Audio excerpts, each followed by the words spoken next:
வணக்கம் மக்களே. நம்மள எதிர்பார்த்த மாதிரி பிக் பாஸ்க்கான 3வது ப்ரோமோ வந்திருக்கு. இந்த ப்ரோமோல பாத்தீங்கன்னா கெமி அவர்கள் வீட்டுக்குள்ள கிச்சன் டீம்ல சண்டையை போட்டு உருள்றாங்க. அதாவது கிச்சன் டீம் நேத்து நைட்டு தான் சாப்பாடை காரமா செஞ்சாங்கன்னு பார்த்தா இன்னைக்கும் சாப்பாடை காரமா தான் செஞ்சிருப்பாங்க போல. அந்த கார சாப்பாடை வச்சு ஒரு சில பஞ்சாயத்துகள் வருது. இன்னைக்கு காரமா செஞ்சாங்களா இல்ல நேத்து உள்ள சாப்பாடே தூக்கி வச்சிருக்காங்களா என்ன எளவோ தெரியல. பட் ஒரு கார சாப்பாடு இருக்குது. அந்த கார சாப்பாடை வீட்டுக்குள்ள ஒரு சில பேர் வாங்கி சாப்பிடுறாங்க. நேத்து நைட்டும் வீட்டுக்குள்ள சாப்பாடு வந்து காரமா தான் இருந்துச்சு. அப்ப அந்த கார சாப்பாடை சாப்பிட முடியாம சாப்பிட்டதா கெமி அவர்கள் சொல்லியிருந்தாங்க. அப்ப அதை வச்சுட்டு கெமிக்கு அந்த சாப்பாடை கொடுக்க மாட்டேன்னு சொல்லியிருக்காங்க. ஏன்னா சாப்பாடு காரமா இருக்குன்னு சொல்லிட்டு. பட் கெமி அந்த இடத்துல என்ன பண்றாங்கன்னா, இல்ல எனக்கு வேணும், நீங்க எல்லாருக்கும் கொடுக்குறீங்களா, அப்ப எனக்கும் வேணும், எனக்கும் சாப்பிடணும் போல இருக்குன்னு சொல்லிட்டு கெமி கேட்கறாங்க. அப்போ இது எப்படி கொடுக்க முடியும், நேத்து நீ காரமா இருந்துன்னு சொன்னல, அப்ப நேத்து காரமா இருந்துன்னு சொல்லிட்டு இப்போ இந்த சாப்பாடை கேட்கிறேன் எதுக்குன்னு சொல்லி ஒரு கொஸ்டின் வச்சிருக்காங்கப்பா. அந்த கொஸ்டின் தான் அங்க சண்டையே. ஓகேவா, இப்படி அந்த கொஸ்டின் தான் அங்க சண்டையே. எனக்கு என்னன்னா இதெல்லாம் ஒரு சண்டையான்னு கேட்கிறேன். இதெல்லாம் ஒரு சண்டையான்னு கேட்குறேன். அது மட்டும் இல்லாமல் கிச்சன் டீம்கிட்ட ஒன்று கேட்கணும். ஏங்க நேற்று தானேங்க சாப்பாடை காரமாக போட்டீங்க, நேற்று நைட்டு தான் சாப்பாடை காரமாக செஞ்சீங்க, சாப்பிட முடியாமல் எல்லாரும் தவிச்சாங்க, திரும்பியும் சாப்பாடை எதுக்கு காரமாக செஞ்சுருக்கீங்க? அப்போ வேணும்னு தானே பண்ணியிருக்கீங்க. ஏன்னா நேற்று நைட்டே நம்ம திவ்யா சொல்லியிருந்தாங்க சாப்பாடு காரமாக இருக்குது, வேணும்னு பண்ணுறீங்களா, இரு நான் நாளை காலையில் சப்புன்னு பண்ணுறேன்னு சொன்னாங்க. சப்புன்னு பண்ணுறேங்க போல திருப்பியும் காரமாக பண்ணிட்டாங்க போல. இப்போ சாப்பாடை வச்சு தான் பஞ்சாயத்து வருது. இதில் கெமி வந்து வாண்டடாக கண்டென்ட் எடுத்த மாதிரி எனக்கு தோணுது. ஏன்னா கெமி இப்போ வீட்டுக்குள்ள இன்னொரு விஷயமும் பண்ணியிருந்தாங்க. வினோத் வந்து சாதாரணமா ஒரு நிமிஷம் அப்படின்னு சொல்லி ஒரு விஷயத்துக்கு சொல்லிப்பாப்ல. அந்த ஒரு நிமிஷம் டாப்பிக்கை பிடிச்சி வச்சுட்டு நீங்க எப்படி கோவமா பேசலாம், நீங்க எப்படி மூஞ்சி வச்சுட்டு பேசலாம், அதெல்லாம் ஒரு நிமிஷம் இப்படி சொல்றீங்கன்னு சொல்லிட்டு அந்த ஒரு நிமிஷம் டாப்பிக்கை ஒரு 10 நிமிஷமா சண்டையை போட்டு உருண்டுட்டு இருக்காங்க. அந்த வகையில் கெமியுமே வாண்டடா சண்டை எடுக்காங்க தான் நான் நினைக்கிறேன். சரி, ஓகே, என்னென்ன சம்பவங்கள் நடந்திருக்கு அப்படிங்கிறத மொத்தமாக பார்த்துடலாம். சத்தியமாக சொல்கிறேன் ப்ரோ, முடியல ப்ரோ, இது பிக் பாஸ் மாதிரியே தெரில, ஒரு மாதிரி மண்டக்கு இருக்காது. நான்லாம் பேசாமல் சாயங்காலம் எங்கேயா கிளம்பி போயிட்டு பேசாமல் எபிசோட் லைவுக்கு வரலாமான்னு யோசிக்கிறேன். இதை பற்றி நீங்கள் என்ன நினைக்கிறீங்கன்னு சொல்லி மறக்காம கமெண்ட்டில் போட்டுருங்க. முடியல ப்ரோ, பாருங்களேன், இதை குடிச்சு மனசு தேத்திட்டு இருக்கேன் ப்ரோ. சத்தியமாக முடியல ப்ரோ, என்னால் லைவ் மாதிரியே இல்லை ப்ரோ, ஒரு மாதிரி போர் அடிக்கு, தூக்கம் தான் வருது. சரி, ஓகே, அந்த வகையில் இந்த 3வது ப்ரோமோல என்ன இருக்குங்க பார்த்துடலாம். ஸோ வீடியோக்கு வரக்கு முன்னாடி மறக்காம இந்த வீடியோ லைக் பண்ணி சேனலை சப்ஸ்கிரைப் பண்ணிக்கோங்க. நீங்கள் போடுற ஒவ்வொரு லைக்கும் தான் நம்ம வீடியோ ஒரு 10 பேருக்கு சஜஸ்ட் பண்ணோம். ஸோ முடிஞ்ச அளவுக்கு லைக்கை போட்டு சேனலை சப்ஸ்கிரைப் பண்ணிக்கோங்க. சரி, ஓகே, இந்த ப்ரோமோல நீங்க நல்லா கவனிச்சுனா தெரியும், கிச்சன் டீமை பொறுத்தவரைக்கும் கெமிக்கு அந்த கார சாப்பாடை கொடுக்க மாட்டேன்னு சொல்லியிருக்காங்க. அப்ப கெமி அந்த இடத்துல எல்லாருக்கும் கொடுக்குறீங்கல்ல, வீட்டுல ஒரு சில பேர் கொடுக்கும்போது எனக்கும் வேணும் அப்படின்னு சொல்லி அந்த இடத்துல கேட்டுட்டு நிற்கிறாங்க. அப்ப கனி வந்து ரிட்டர்ன் கேட்கறாங்க, நேற்று காரமா இருந்துச்சுன்னு சொன்ன, நீ எதுக்கு கேட்கற அப்படிங்கும்போது, இல்ல எனக்கு வேணும், வீட்டுக்குள்ள ஒரு சில பேர் வாங்குறாங்கல்ல, அப்ப நான் எனக்கு வேணும் நான் கேட்கிறேன், ஆனா அதுக்கு அவங்க வந்து கார சாப்பாடு உனக்கு வேணுமான்னு கேட்கறாங்க, இது எப்படி அவங்க கேட்கலாம் அப்படின்னு சொல்லிட்டு கெமி சண்டை எடுக்கிறாங்க. அப்ப அந்த இடத்துல அரோராவும் ரிட்டர்ன் வந்து சொல்றாங்க, அது காரமா இருக்குன்னு சொல்றாங்க, இந்த சாப்பாடு காரமா இருக்கு, உனக்கு வேணுமான்னு கேட்கறாங்க, வேணுமான்னு கேட்கறதுல என்ன தப்புன்னு சொல்லிட்டு அரோராவும் கேட்கறாங்க. அப்ப அதையும் மீறி கெமி அந்த இடத்துல ஏதோ போட்டு முட்டிட்டு இருக்காங்க.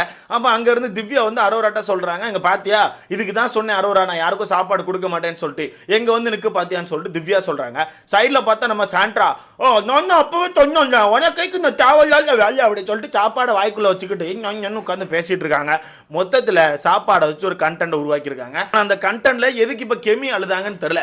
ஏன்னா நேத்து நைட்டே கெமிக்கு சாப்பாடு காரமா இருந்துச்சுன்னு சொல்லி சாப்பிட முடியாம நெய் வச்சுலாம் சாப்பிட்டாங்க. காரமா இருக்குன்னு சொல்லிட்டு தான் இருந்தாங்க. அப்போ ஒரு சாப்பாடு காரமா இருக்குன்னு ரிட்டர்ன் சொல்லும் போது அந்த சாப்பாடை ஒண்ணு சாப்பிடக்கூடாது, அதை விட்டுட்டு வேணுக்குனே சாப்பிட்டுட்டு காரமா இருக்குன்னு சொன்னா அந்த வகையில் இப்ப சாப்பாடு கொடுக்க மாட்டேன்னு சொன்னதுக்கு ஒரு பஞ்சாயத்தை பண்ணிட்டு நேரா வெளியே போய் உட்காந்து அழுதுட்டு இருக்காங்க போல. அந்த அல்ற டிராமாவை எனக்கு தெரிஞ்சு ஒரு 1/2 மணி நேரம் தூக்கி போடுவாங்க.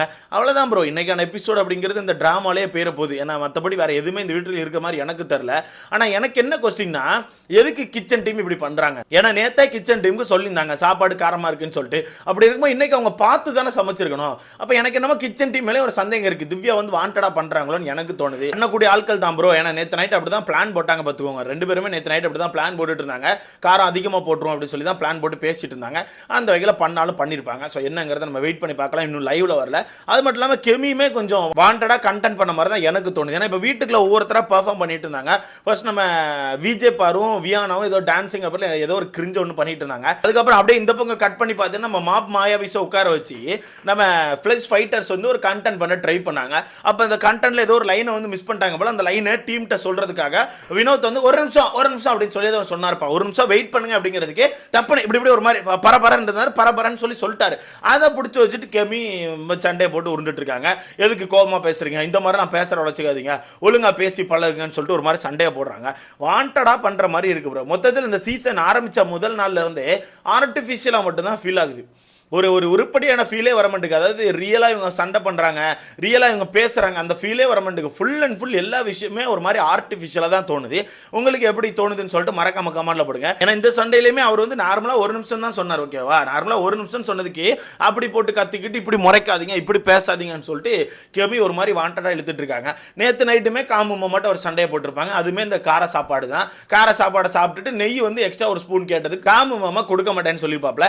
அதை பிடிச்சி வச்சு தான் நேற்று நைட்டும் சண்டையை போட்டாங்க. ஸோ மொத்தத்தில் கெமியுமே இந்த கண்டென்ட்டுக்குள்ள வரணும்னு சொல்லி ட்ரை பண்ணிட்டாங்க போல. ஸோ அதனால ஏதாவது ஒன்று பண்ணணும்னு பண்ணிட்டு இருக்காங்க.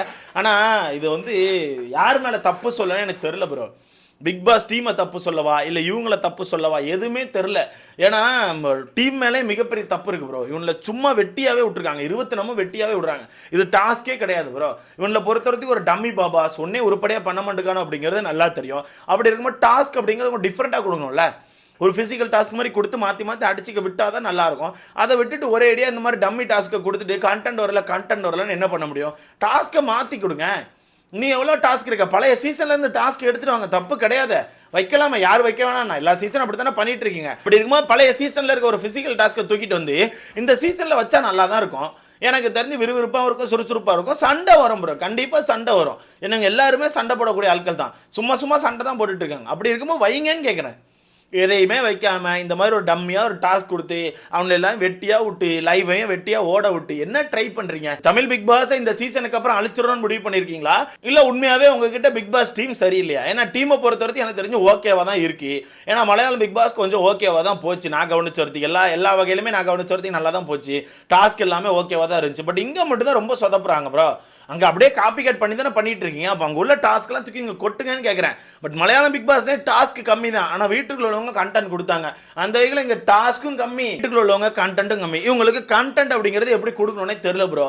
சும்மா உட்காந்துருக்கணும், சும்மா பேசுவோம், சும்மா சாப்பிடுவோம், சும்மா சுற்றுவோம், சும்மா லவ் பண்ணுவோம், சும்மா பேசிகிட்டு இருப்போம். இதை மட்டுமே கண்டென்ட்டாக வச்சுருக்காங்க.